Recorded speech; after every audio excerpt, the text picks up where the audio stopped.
আজ থেকে প্রায় 4000 বছর আগে এই অঞ্চলের পুরোটা ছিল জনবিরল মরুভূমি। বুখারী শরীফে উল্লেখ আছে, সেখানে ছোট্ট শিশু ইসমাইলের পায়ের আঘাতে জমজম কূপ সৃষ্টি হয়। ইসমাইল বড় হবার পর হযরত ইব্রাহিম আলাইহিস সালাম মক্কায় আসেন এবং আল্লাহর আদেশে এখানে কাবাঘর নির্মাণ শুরু করেন। দূর দূরান্ত থেকে অনেক মানুষ মক্কায় এসে আল্লাহর ঘর তাওয়াফ করতে লাগলো। মক্কা নগরীতে অবস্থিত কাবা শরীফের ধর্মীয় ভাবগাম্ভীর্য এবং পবিত্রতায় মুগ্ধ হয়ে মানুষ দলে দলে কাবাঘরের দিকে আসতে থাকে। সময়টা 570 খ্রিস্টাব্দ। মক্কার পার্শ্ববর্তী ইয়েমেনের শাসক আবারা, আল্লাহ তাকে দিয়েছিলেন একচ্ছত্র ক্ষমতা এবং শক্তি। ক্ষমতার দাপটে আব্রাহার ইচ্ছে হলো ইয়েমেনের রাজধানী সানাতে সে কাবার অনুরূপ কিছু একটা তৈরি করবে। অতঃপর সারা পৃথিবী থেকে মানুষ হজ পালন করতে মক্কার পরিবর্তে সানায় যাবে।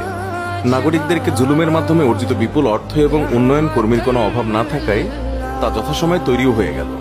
কিন্তু বাদ সাধল সারা পৃথিবীর মানুষ। হজ পালনের জন্য তাদের ধর্মীয় পিতা ইব্রাহিম আলাইহিস সালামের তৈরি ঘর কাবা থেকে কোনো ক্রমেই সানার কাবায় যাচ্ছিল না। তখন এমন খবর শুনতে পেয়ে ইয়েমেনের খ্রিস্টিয়ান রাজা আব্রাহা রেগে যান, কারণ তিনি যে গির্জা বানিয়েছেন সেখানে খুব বেশি মানুষের সমাগম হতো না। আব্রাহা দিনে দিনে রাগে ক্রোধে অন্ধ হয়ে যেতে লাগলো। তার সব রাগ গিয়ে পড়ল আরবের মক্কার সেই কাবার ওপর। তিনি কাবা ধ্বংস করে দেওয়ার জন্য মনস্থির করলেন। আব্রাহা তখন 40,000 সৈন্য এবং কয়েক হাজার হাতি নিয়ে মক্কার দিকে রওনা হন। তার বাহিনীর সম্মুখে ছিল একটি সাদা হাতি। মোট 8টি হাতি ছিল সে বাহিনীতে। আব্রাহা ভেবেছিলেন হাতি দিয়ে কাবা শরীফ গুড়িয়ে দেবেন তিনি। বর্ণিত আছে, মক্কার সীমানায় পৌঁছালে আব্রাহার সাদা হাতি বসে পড়ে। সেটাকে জোর করেও আর আগানো যাচ্ছিল না। আব্রাহার নির্দেশে একটি দল মক্কাবাসীদের উট কেড়ে নিয়ে এলো। এর মধ্যে মহানবী সাল্লাল্লাহু আলাইহি ওয়াসাল্লামের দাদা আব্দুল মুত্তালিবেরও 200 উট ছিল। আব্রাহা ঘোষণা দিলেন, আমি কেবল কাবা ধ্বংস করতে এসেছি, মানুষকে নয়। তবে কেউ বাধা দিলে সে মরবে। আব্দুল মুত্তালিবের পরামর্শে মক্কার সবাই পাহাড়ে গিয়ে আশ্রয় নিয়েছিল। তখন তিনি আব্রাহার আহ্বানে সাড়া দিয়ে একটি মিটিং করতে গেলেন।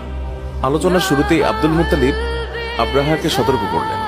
তাকে বললেন এমন বিপজ্জনক কাজ থেকে বিরত থাকতে। কিন্তু ক্ষমতার কারণে উন্মত্ত আব্রাহাকে থামানো গেল না। আব্দুল মুত্তালিব বললেন, আমার উট ফেরত দিন। আব্রাহা অবাক হয়ে বললেন, আমি তো ভাবলাম আপনি অনুনয় বিনয় করবেন, আমি যেন আক্রমণ না করে ফিরে যাই ইয়েমেনে। আমি আপনাদের উপাসনালয় ধ্বংস করে দিতে এসেছি, আপনার বাপদাদার উপাসনালয়।